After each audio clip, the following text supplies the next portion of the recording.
আছে। ধন্যবাদ শামিমা। জানাচ্ছি অল ইটালিয়া স্বাস্থ্য সংবাদ।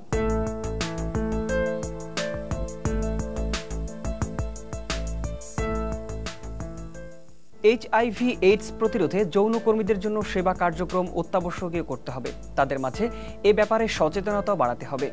যৌনকর্মীদের অধিকার ও আইনি সহায়তা শীর্ষক জাতীয় সম্মেলন 2011-এ বক্তারা এসব কথা বলেন। সম্মেলনের বিশেষ অতিথি তারানা হালিম বলেন, যৌনকর্মীদের ভোটাধিকার আছে, কাজেই সমাজের সকল ধরনের সুযোগ সুবিধা পাওয়ার তাদের অধিকার।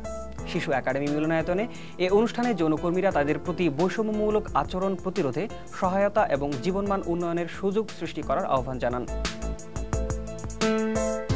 গাজীপুরের শিক্ষার্থী ও চিকিৎসকদের উদ্যোগে সাধারণ মানুষকে বিনামূল্যে সেবা প্রদান করা হয়েছে। রোববার শ্রীপুর উপজেলার শিমলাপাড়া রেজিস্টার্ড বেসরকারি প্রাথমিক বিদ্যালয়ে এই সেবা কার্যক্রমের আয়োজন করে এনফোর্সড ফর সোশ্যাল রেসপন্সিবিলিটি নামের সংগঠন। এলাকার শিক্ষার্থী ও তরুণ চিকিৎসকরা এই আয়োজন করে। সারাদিন 1000-এরও বেশি শিশু, নারী, পুরুষ রোগীকে চিকিৎসা সেবা ও ব্যবস্থাপত্র দেন। চিকিৎসক ও রোগীর মাঝে সুসম্পর্ক একটি গুরুত্বপূর্ণ বিষয়। অনেক সময় দেখা যায় রোগী অথবা তার আত্মীয় স্বজন কোনো নিয়মনীতি না মেনেই অনাকাঙ্ক্ষিত ঘটনা ঘটায়। অন্যদিকে ডাক্তাররাও কিছু কিছু ক্ষেত্রে সেবা দেওয়ার ক্ষেত্রে অমনোযোগী। এসব বিষয়কে সামনে রেখেই রাজধানীর Mohakhali national institute of preventive and social medicine NIPSOM এক কর্মশালার আয়োজন করে। কর্মশালায় সদ্য চিকিৎসক হয়েছেন এমন ডাক্তাররাই অংশগ্রহণ করেন। রোগীদের কিভাবে চিকিৎসা দেওয়া উচিত এ ব্যাপারে দিক নির্দেশনা দেওয়া হয় নতুন চিকিৎসকদের। এসব বিষয়ে জনসাধারণের মাঝে সচেতনতা বৃদ্ধির কথা বললেন অনুষ্ঠানে আসা ডাক্তাররা।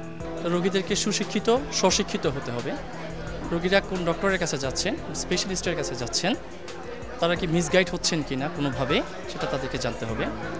এমপিএইচ এর পক্ষ থেকে, নিপসামের পক্ষ থেকে আজকে আমাদের এই একটা অ্যাওয়ারনেস বিল্ডিং একটা seminar, rights and protection of doctors and patient.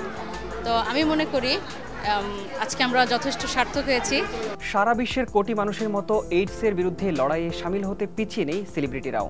সঙ্গীত, চলচ্চিত্র অঙ্গনের তারকাদের সঙ্গে সঙ্গে এইডসের বিরুদ্ধে সচেতনতা গড়তে এগিয়ে এসেছেন বিউটি কুইন, ফ্যাশন জগতের তারকারাও।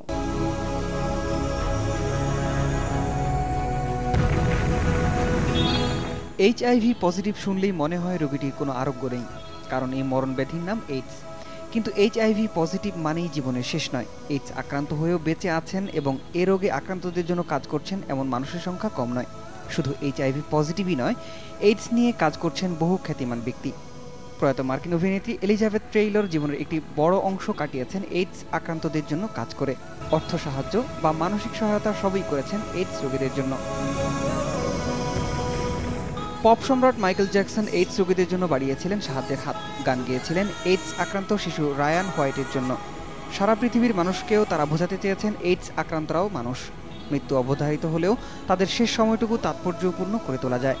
এইডস আক্রান্তদের জন্য কাজ করেছেন George Clooney, Jennifer Lopez, Alicia Keys, Jennifer Hudson, Ashton Kutcher, Ashley Judd সহ আরও অনেক তারকা। অনেক তারকা ব্যক্তিত্ব নিজেরা হয়েছিলেন এইডসের শিকার। এই তালিকায় আছেন Rock Hudson, Tommy Morrison, Andy Fraser, Andy Sullivan সহ আরও অনেকে। যুক্তরাষ্ট্রের স্পোর্টস সুপারস্টার ম্যাজিক জনসন বেঁচে আছেন এইচআইভি পজিটিভ নিয়ে। সারা বিশ্বকে জানিয়ে দিয়েছেন এইচআইভি পজিটিভ হয়েও পাওয়া যায় জীবনের কিছুটা সময়। এইডসের ব্যাপারে সচেতনতা গড়তে সাহায্য করা যায় সেই সময়টুকুতে। এই ছিল স্বাস্থ্য সংবাদে। ফিরে যাচ্ছি ডাক্তার শামিমার কাছে। ধন্যবাদ শাহাদাত। আপনারা দেখছেন কেমন আছেন। জনস্বাস্থ্য